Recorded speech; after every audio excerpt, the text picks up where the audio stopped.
matrix is everywhere. It is all around us. Even now, in this very room, you can see it when you look out your window or when you turn on your television.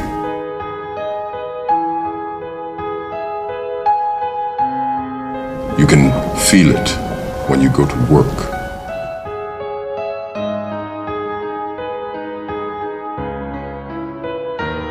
When you go to church. When you pay your taxes.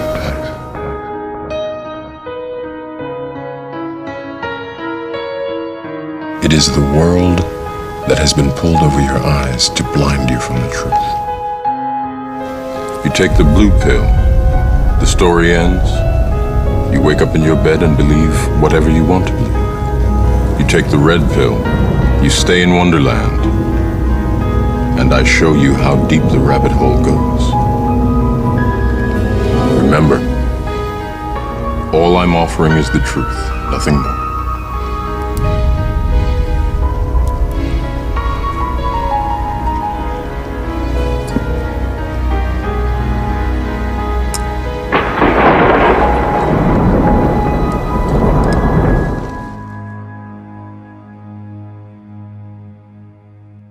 One thing they fear is 300 million people coming together on one topic and saying, this makes no sense. We need answers. Why is the flat earth so important? Because it shows the deception. There are enough reasonable questions to create reasonable suspicion that we've been lied to. They can't afford to keep being asked. If God forbid everybody came and started demanding answers, and once they can't provide those answers, people realize they are busted. It can't be a mistake. It can't be anything but the deception and control mechanism it is. That is why they fear the flat earth. Flat earth is not a psyop. Flat earth destroys the psyop. Every psyop that's been used to control us. For as long as they've known about it. So this system has been in power and control for hundreds of years, ever since they convinced the rest of the world that they didn't know where they lived. And created this fantastical scenario to make people feel insignificant and to follow those that appear to know better.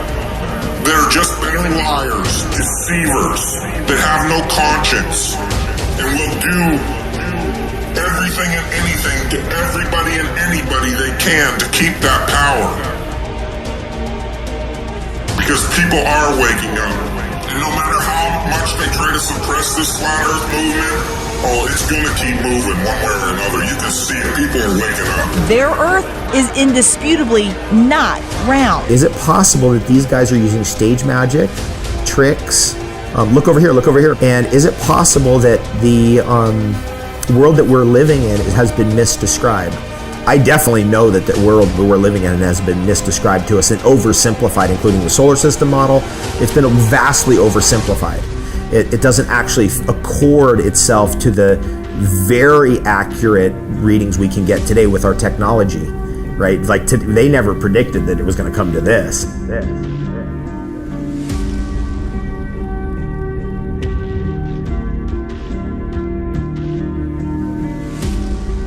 If you can't figure out what difference it makes that the people running your world have fucking lied to you over and over your whole life, if you can't figure out what difference that makes, you're a fucking idiot. And if everybody would just come together and demand answers, they would not know what the fuck to do. Why has nobody been to the moon in such a long time? That's not an 8-year-old's question. That's my question. I want to know, but I think I know. Because we didn't go there, and that's the way it happened. And if it didn't happen, it's nice to know why it didn't happen, so in the future, if we want to keep doing something, we need to know why something stopped in the past that we wanted to keep it going. And you can see the real location of the camera and the very bright and near Earth out the window.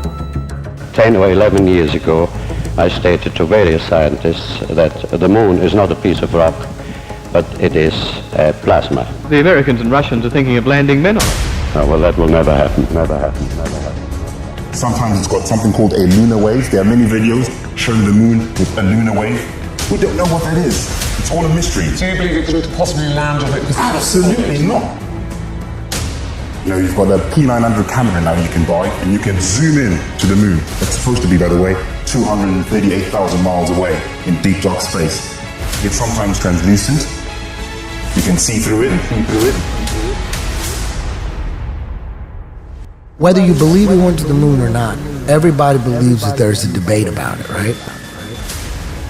Now, if you really have an open mind and you want to get to the bottom of it, let's have an open mind. Let's get to the bottom of it, and let's take it to trial. First thing we got to do is examine the evidence. And the defendant, the government, says we destroyed all the evidence. I'd go to the moon in a nanosecond.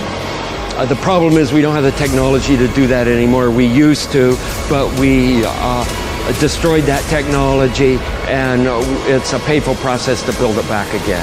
You destroyed the evidence? Why would you destroy all that precious evidence of the greatest achievement of mankind? These guys are fucked. They destroyed the evidence? Okay, it's on now. It would be an open and shut case. It's a painful process to build it back again.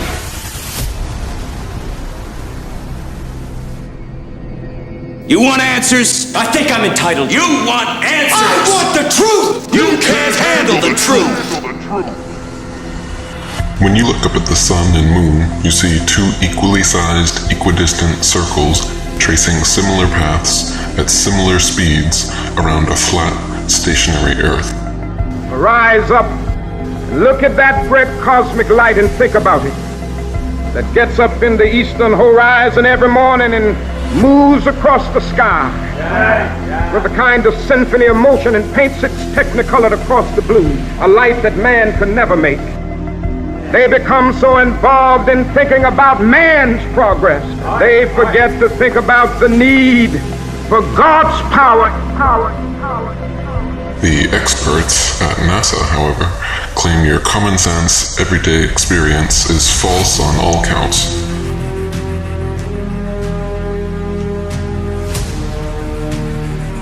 To begin with, they say the Earth is not flat, but a big ball. Not stationary, but spinning around 19 miles per second. They say the Sun does not revolve around the Earth as it appears, but Earth revolves around the Sun. And the Sun is actually 400 times larger than the Moon and 400 times farther away. That's right. You can clearly see they're the same size and distance.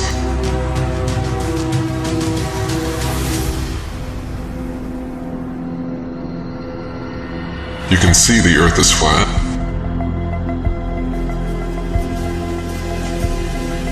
You can feel the Earth is stationary. But according to the Gospel of Modern Astronomy, the Earth spins 1,038 miles per hour under your feet and revolves 67,108 miles per hour around the Sun. Copernicus calculated the Sun's distance from Earth to be 3,391,200 miles.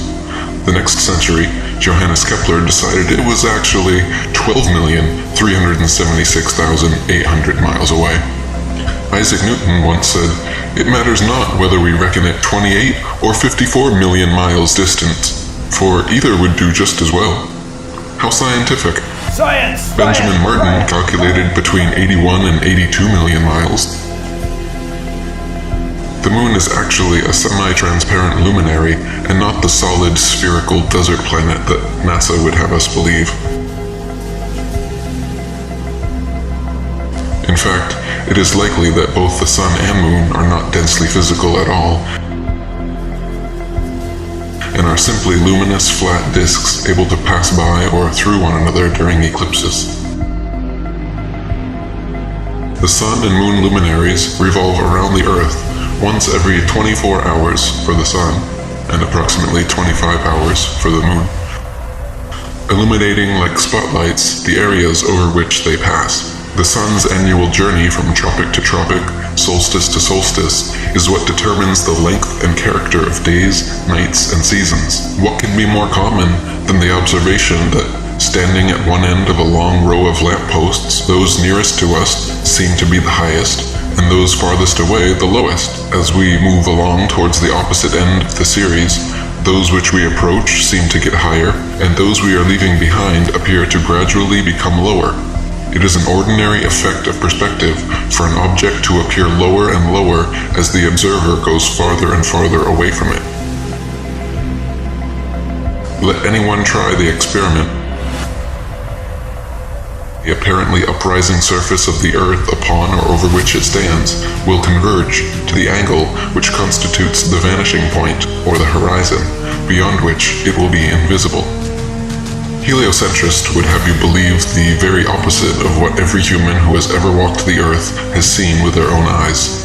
It is obvious to any child and sovereign-minded adult that the sun, moon, stars, and planets, every light in the sky above, revolves around the motionless Earth beneath our feet. It is also plain to see that the sun and moon are both approximately the same size and situated relatively close to Earth, not 400 times divergent and millions upon millions of miles away.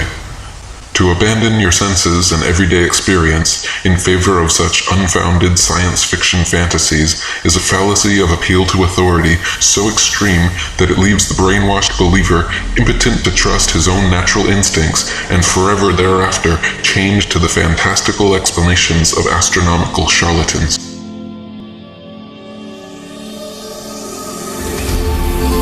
Timon! Yeah? Ever wonder what those sparkly dots are up there? Pumba, I don't wonder. I know. Oh, what are they? They're fireflies. Fireflies that got stuck up in that big bluish-black thing. Oh, gee. I always thought they were balls of gas burning billions of miles away.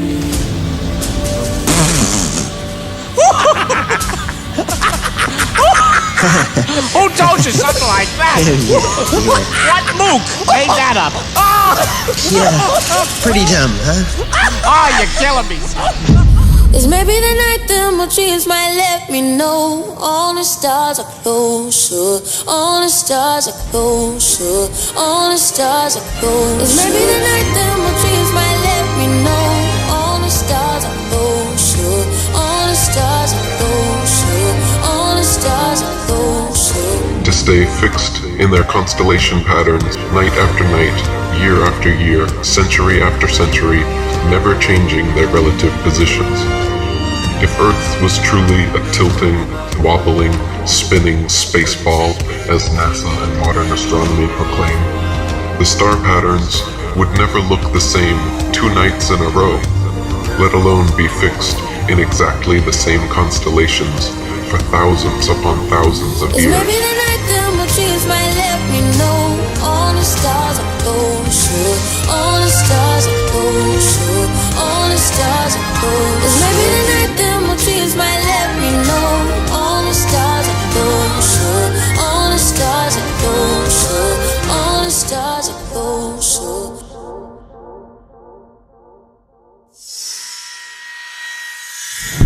I want to talk about flat Earth. And I notice things like when you search it in a search engine, all you get is misinformation. You don't even get real critical thought on it. I saw the blanket censorship, which tells me there's truth to it. It tells me that they're panicking. They're in panic mode, and they don't want us to have real tangible information. More importantly, they don't want you to think critically about it. See, we're in the information age, and this is what the tactic is. This is why Logan Paul just did a video on flat Earth. It's why Shane Dawson just did a series of videos. It's to discredit the real truth.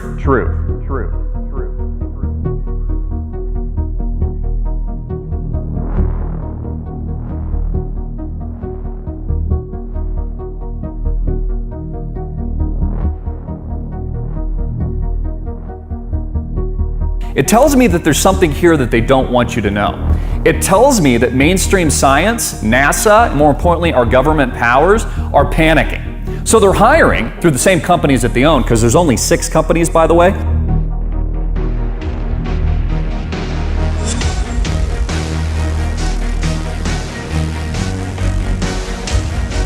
If it's a wild conspiracy theory, why do they need to discredit it? If it's a wild conspiracy theory and it isn't the truth, and no one's going to believe it because they're smart enough to think on their own, why do they need to discredit it? Why do they need, and these same people, keep in mind, Logan Paul, Disney is the parent company. I'm pretty sure he gets a check from Walt Disney. Why would they then put out these misinformation campaigns? I mean, ask yourself these logical questions. I think we know the answer, and I think we know the reason. Is it possible that we're living in that Truman Show today? We're living on the flat earth with the dome, the firmament.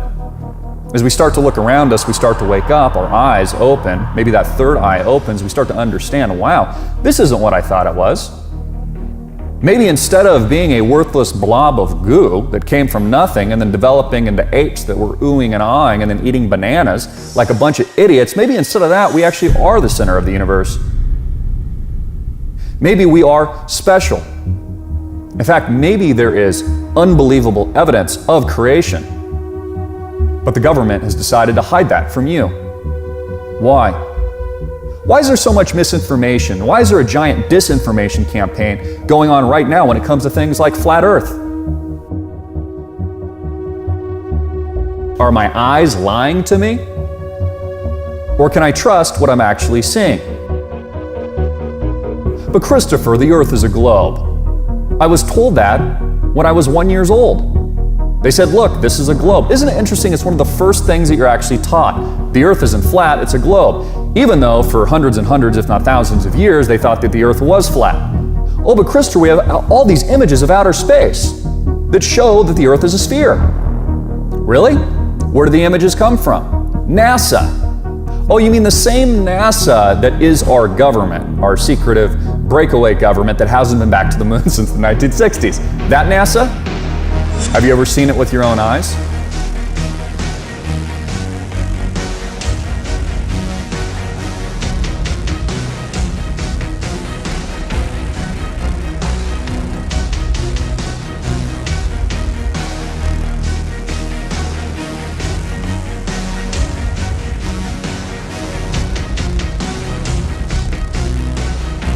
How come none of the electronics account for curvature of the Earth when you're flying a plane?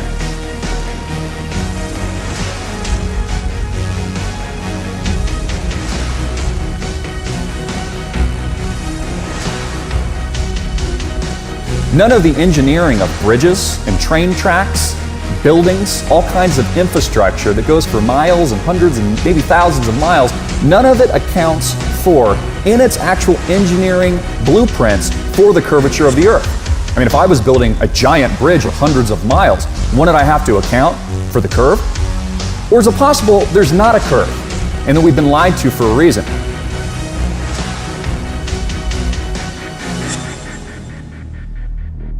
Everybody in this room was taught the story of how Columbus went before Queen Isabella of Spain and he was going to prove to her that the world was the globe.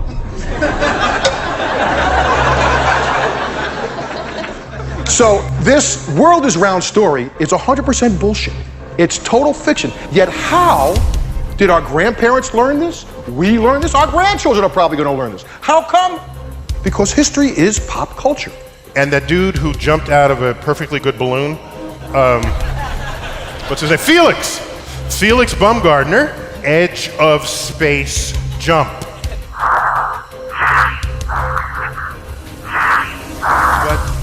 But the honesty of it would greatly diminish what I think people thought he was actually doing.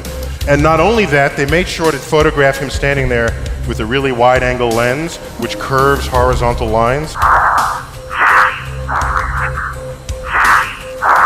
You see this curvature of Earth's surface, and he said, wow, he's in space, look at that. No, he's not. It's almost overwhelming. When you're standing there in a pressure suit, the only thing that you hear is yourself breathing. You can see the curvature of the Earth. You can see the sky is totally black. At that height, You don't see the curvature of the Earth. You just don't. That stuff is flat. You can see the curvature of the Earth. You don't see the curvature of the Earth. You can see the curvature of the Earth. You just don't. That stuff is flat. Flat.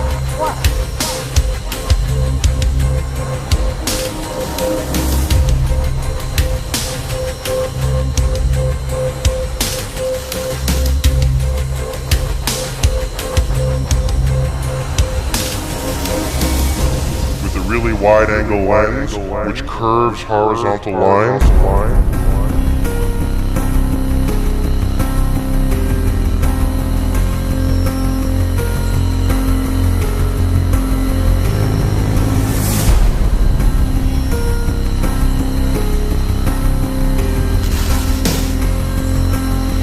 With a really wide-angle lens, which curves horizontal lines.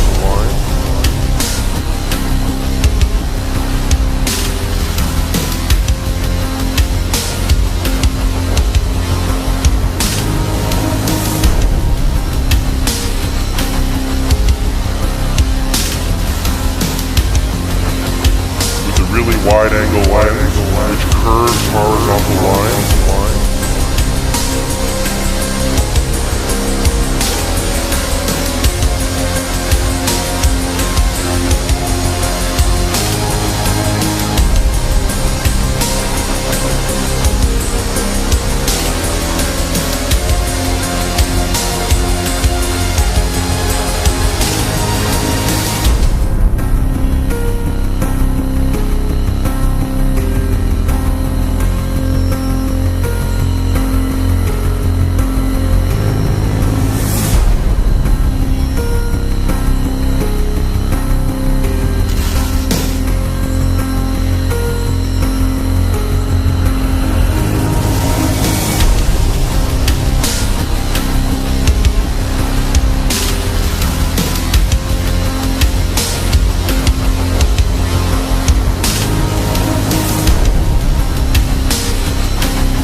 Scientists vote that the Earth is flat.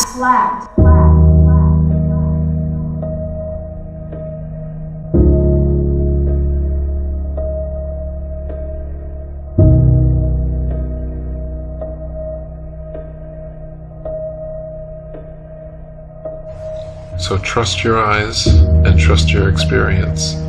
Trust your feeling, trust your intuition. Look out, see the horizon flat. Feel for yourself. You're not moving.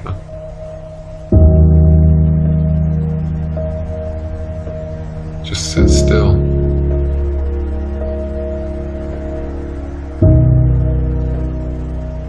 Just sit still for a second.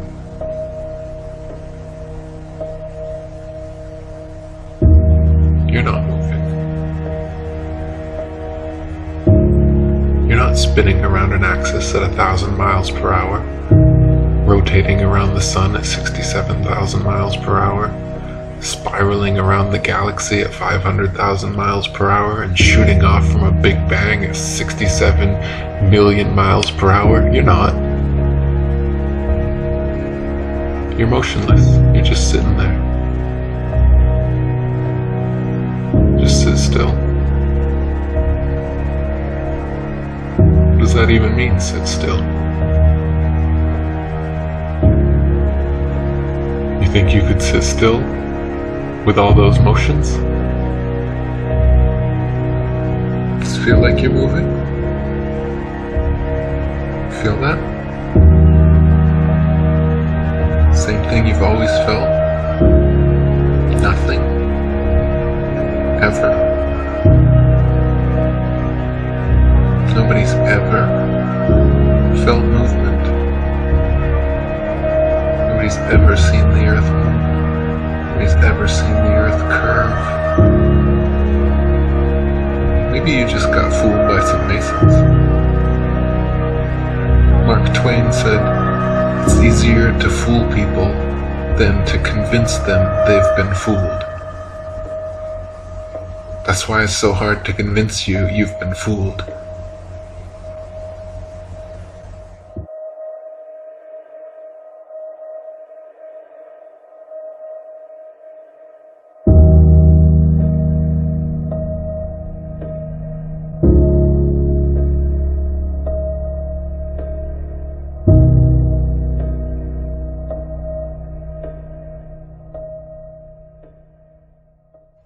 I know you're out there. I can feel you now. I know that you're afraid. You're afraid of us. You're afraid of change. I don't know the future. I didn't come here to tell you how this is going to end. I came here to tell you how it's going to begin.